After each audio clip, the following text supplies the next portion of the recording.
All right, well, thank you so much for first of all, thank you so much for letting me be here. This is my first ever speedrun marathon live event. I am super excited to be here. It's currently 5 in the morning, but I am simultaneously tired and full of adrenaline, and I am just ready to do this. So, a couple of things that I do want to point out. Time will start on first input when I load into this save. This save basically just skips the opening cutscene because it's not important. And about the lore of this game, we've been seeing a lot of runs that have a lot of lore, a lot of story.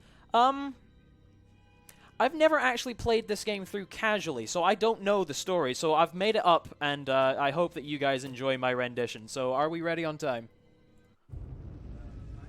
Are we ready? No, are we ready on time? I'll tell you when I go. It's on my first input. So, all right, 3, 2, 1, go. Right, so this is the tutorial area. It teaches you how to move, how to raise your camcorder, and all that stuff, but we don't really care about that. So what I'm going to do is I'm going to line this up here with this one spot on the floor, and I hopefully gonna... Nope, okay, right. This does take a few times. Oh, that was close. Okay, no, that was a bit late. Okay, I think my lineup might be a little bit off here. Let me just... Okay, right. That's... Okay, right. It's not over yet. It's not over yet. So I need to make sure I'm standing in the right spot, look at the right place, hold shift, and... Yes! All right. There we go. So, what I've just done there is I've hit a load trigger for the section near the end of the game and basically avoided the death plane. So, you'll notice now our character is missing some fingers. Ignore that. This is fine. Oh, whoops.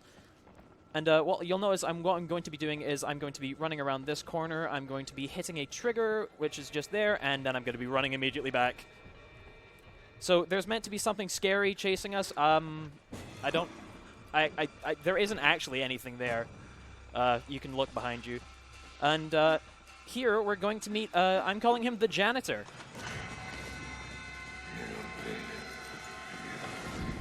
By the way, that's what constitutes a jump scare in this game. So, when I said this game wasn't scary, I mean it. So, this guy is the janitor. He's just, he's checking the walls, painting the walls a little bit. And he's going to go and check this air duct because there's, there's been a little weird noise coming from it recently. So, he's going to go and just check that out. Yep. So, we don't see him again, for obvious reasons. And now, this is the second trick of the run. If I can get this, I really want to get this in a run. Okay, right. Okay, right, that's first try. Well, second try. So, because that was second try, technically speaking, I'm losing time, but this is a funny glitch that I really don't care about. So, what's happening in there is, Wernicke is this old man in a wheelchair. I don't know. My story is that he's invited us over for dinner. So he's explaining to us, like, oh, welcome to the neighborhood. Like, we're so glad to have you as our neighbor. And he's going to start talking about his son, Billy, who is currently upstairs playing video games. So what we need to go and do is we need to go and unplug the router and turn off his flow of Mountain Dew. So to explain this glitch real quick, what I'm going to do is I'm going to open this door very slightly. And what you'll notice is that I'm slightly clipped into the door. So my hitbox has shrunk very much at this point. So I'm now going to just edge my way along this wall. This is a very long, unavoidable cutscene, so the fact that there is a skip that saves any amount of time from this is amazing.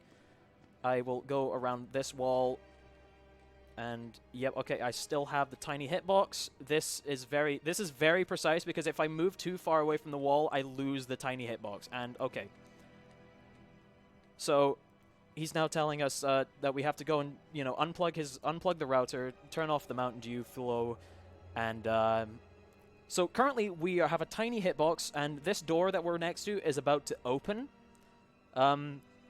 By shortening our hitbox, I'm just going to start sprinting into it now. By shortening the hitbox, we can clip through the door an entire 0.3 seconds faster than we would have otherwise been able to. Which is why me getting the door clip on the second try lost time. So, this section, it's just fairly late. We're just running away from the, that's the family dog. It's a black Labrador. We go into the coat room here.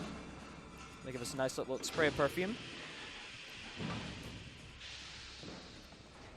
And we then make our way through here. So what you'll notice I'm doing is I'm jumping into interactable objects. That basically means you'll notice that jumping is faster than walking, or running in this case, but like, it's bunny hopping is a thing in this game, but it is very hard.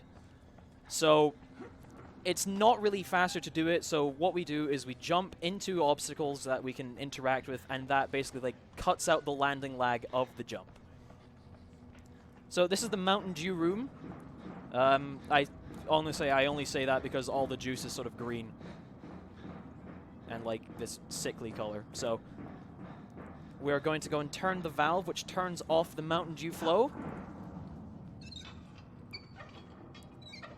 And then there's going to be a loud noise. Well, not that loud. Okay. Right. I'm gonna. Okay. No, I missed the hop there. That's like the one place it's actually faster to do a bunny hop, but I missed it. So a lot of this game is actually just minor movement optimizations. We will be coming back to this room later. I'm going to call this one the living room. This is the living room.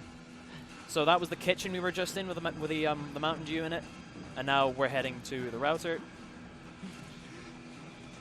And so this run started out with a Metal Gear Solid 3 run, correct?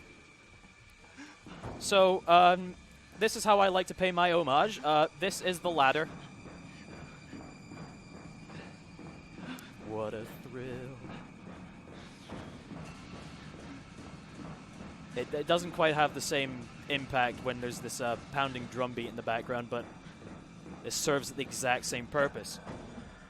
Okay, that was good. Right, then we activate night vision. Night vision is cool. This is the only time we use the camera. So we go from one run where like it's a horror game where the camera is used predominantly to a game where it is used once. And they are both core mechanics of each game. So it's faster to just hop up there. This is the router.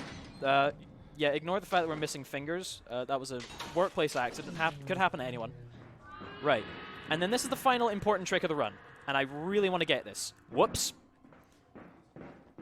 That just happened. When you turn around, like, your hitbox shifts very weirdly. So if I do this backwards, you know, I'm going to go for it backwards again because it's swag. Yes, there we go. Right, okay. Hop there. Hop across here. Run forward. Hold sideways. I think I got it. There we go. Right, that's called the Superman jump, where we jump into a cutscene that I don't have anything for this one. I don't know what's going on. And now our vision is all red because we've just fallen from a fair height, which is understandable. Right, okay. There is another very minor time save here that I hope I can get. No, okay, I didn't get it. Normally you can cancel that hard fall. So by jumping into that and then crouching when we interact with it, that actually cuts out the animation of our hand going on the thing. So this is the family dog. He wants to play a little bit. Well, it's either the family dog or this is Billy being very angry with us for having unplugged the router and turned off his flow of Mountain Dew. I really don't know what is happening at this point in the story. So, you know, whatever they are, they're playing a bit rough, and we don't particularly like that. We're a bit sensitive, so notice how like that fall was about like a quarter the height of the one we already have done, but that was enough to make us limp for the rest of the run. Also, I should point out, time is coming soon. We are already at the end of the run. Like, I hadn't gotten a chance to say half the things I was planning on saying. But this is like the last two minor skips of the run. What we do is we hop over there. Like, there was a little trigger on that staircase that causes us to stumble. So by avoiding that, we don't stumble. And if we head to this blue chair, we stumble, which is weird because I avoided one, but I chose to go for the other. It's fine. Right. There was a super rare glitch here that happens. It has never happened to me. I've only ever seen it happen to someone once. Okay, it didn't happen. Where super rare glitch where all of a sudden the character will just crouch and you can't uncrouch. And that's somehow still slower than this limping animation. So I just want to point out that time ends as soon as my hand touches the ground here. So 3, 2, no, time. And that's Outlast any percent.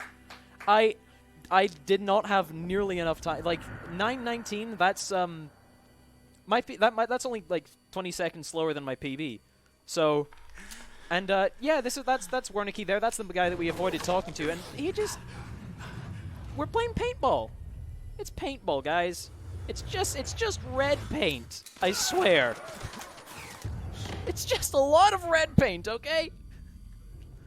So, that's Outlast. Thanks for having me, boys.